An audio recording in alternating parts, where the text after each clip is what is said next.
ஆண்டவர்கிட்ட சொல்றேன், இல்ல ஆண்டவரே நீங்க சொன்ன மாதிரி நான் வந்து இப்போ வேலையை விடலான்னு இருக்கேன் அப்படின்னு சொல்லி. அப்ப தம்பி வந்து என் கூட இருந்தா ஒரு 1 month. அப்பதான் கோவிட் வந்து ஸ்டார்ட் ஆகுது. ஸோ அந்த டைம்ல தம்பிகிட்டையும் நான் சொல்லிட்டு வீட்டுல எல்லாம் பேசிட்டு இருக்கோம். அப்போ இந்த மாதிரி நம்ம யூடியூப்ல இனிமே பாட்டெல்லாம் நிறைய போட ஆரம்பிக்கலாம். ஏன்னா ஆண்டவர் கொடுத்துருக்க தாள் வந்து பாடல் தாள் தான். இவன் மியூசிக் வாசிப்பான். என்கிட்ட ஒரு லேப்டாப் இருந்துச்சு. ஸோ அதுல தம்பி மியூசிக் பண்ணா, ரெக்கார்ட் பண்ணி மியூசிக்லாம் பண்ணி முடிச்சுட்டு நைட்டு படுத்தாச்சு. நான் என்ன நினைச்சேன்னா யூடியூப்ல ஊழியம் செய்ய ஆரம்பிக்கலாம், வேலையை விட்டுட்டு போயிடலாம், யூடியூப் ஃபுல்லா பண்ணலாம். நைட்டு தூங்கி காலையில எழுந்துக்கிறேன். somebody sent me a message on Instagram saying உங்க யூடியூப்ல ஏதோ லைவ் போயிட்டு இருக்கு, யாரோ ஹேக் பண்ணிட்டாங்கன்னு நினைக்கிறேன். பயங்கரமா நானே ஒரு டெசிஷன் எடுத்து பண்ணலான்னு இருந்தேனே அப்படின்னா ஹேக் பண்ணிட்டாங்க. லேப்டாப் ஆன் பண்ணலாம் எடுத்தா லேப்டாப் ஆனே ஆகல, செத்து போச்சு. இது ஒரு சைட். அப்போ கோவிட் ஸ்டார்டிங் ஸ்டேஜ். மம்மி கிட்ட இருந்து ஃபோன் வருது, இந்த மாதிரி எனக்கு ரொம்ப முடியல, மூச்செல்லாம் வாங்குது, அந்த மாதிரி சொல்றாங்க. இன்னொரு சைடு ஆஃபீஸ்ல இருந்து மெசேஜ் வருது, இந்த டைம் இனிமே வந்து ஒர்க் ஃப்ரம் ஹோம் தான் கொடுப்போம். பட் ஒர்க் ஃப்ரம் ஹோம் பார்க்குறவங்க எல்லாத்துக்குமே வந்து 50% சேலரி தான் போடும். கொடுக்குறதே 16,000 ரூபா. இப்போ அம்மாவுக்கு டெஸ்ட் போகணும், கோவிட் டெஸ்ட் எடுக்கிறதுக்கு. நான் அப்போ சொல்கிறேன், உங்களுக்கு ரொம்ப முடியலன்னா நீங்கள் ஹாஸ்பிட்டல் போய் நீங்கள் டெஸ்ட் பண்ணிடுங்க, என்ன ஏதுன்னு பார்த்துலாம், அதுக்கப்புறம் நம்ம என்னன்னு பார்க்கலாம்.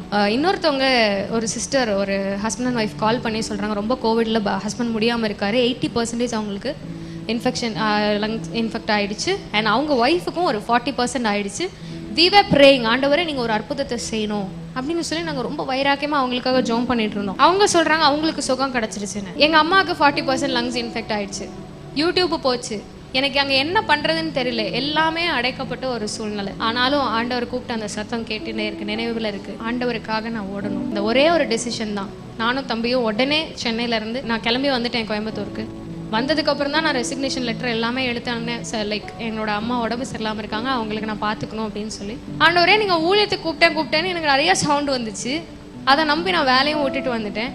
நீங்க வந்து நான் ஒண்ணுமே பண்ணாம சாப்பாடாக்கி போட்டுட்டு இருக்கேனேன்னு சொல்லி எனக்கு ஒரே கவலை. எங்கேருந்து ஓப்பனிங் வந்துச்சுன்னு தெரியல. சடனாக யாரோ சொல்றாங்க யூடியூப்ல நீங்க லைவ் பண்ணுங்க, எங்களுக்கு ஒரு வர்ஷிப் லீட் பண்ண முடியுமான்னு கேட்குறாங்க. எவ்ரிடே எங்கள் வீட்டிலேருந்து நாங்கள் ஃபேஸ்புக்லேயும் யூடியூப்லேயும் லைவ் போட ஆரம்பித்தோம். அது அநேகருக்கு போய் சேர்ந்துச்சு. அங்கே ஆரம்பிச்சது ஊழியம் இன்ன வரைக்கும் போய்கிட்டே இருக்கு. வேலை இன்கம் எங்கேருந்து வருதுன்னு தெரியல. ஆண்டவர் எப்படி போஷிக்கிறாருன்னு தெரியல. We are completely relying on God. ஆனால் ஆண்டவர் போஷிக்கிறார். எப்படி ஆச்சரியமாக நடத்துறீங்க ஆண்டவரே. ஏன்னா எங்கள் அப்பா அம்மாட்ட நான் சொன்ன நாட்கள்லாம் எனக்கு ஞாபகம் இருக்கு. என்னால் ஊழியத்துக்கு நான் வரவே மாட்டேன். நான் செய்யறதா இருந்துச்சுன்னா நான் வேலை தான் செய்வேன். நான் செஞ்சு அந்த வேலையில் வர காசை நான் உங்களுக்கு கொடுக்குறேன், நம்ம ஊழியத்தை ஓட்டலாம். நான் எந்த ஊழியத்தை வேணாம் சொல்லிட்டு போனோம். இன்னைக்கு ஆண்டவர் அப்படியே டர்ன் பண்ணி இன்னைக்கு இங்க நின்று ஆண்டவரை ஃபுல்லா ரிலை பண்ணிருக்கேன்னு சொல்ல அளவுக்கு வச்சிருக்கிறாருன்னா முற்றிலும் ஆண்டவர் என் மேல வச்ச நேசம்னு நான் சொல்லுவேன். அவரை ஃபுல்லா சார்ந்து இருக்கிறவங்களை அவர் ஒரு நாளும் கைவிடவே மாட்டார்.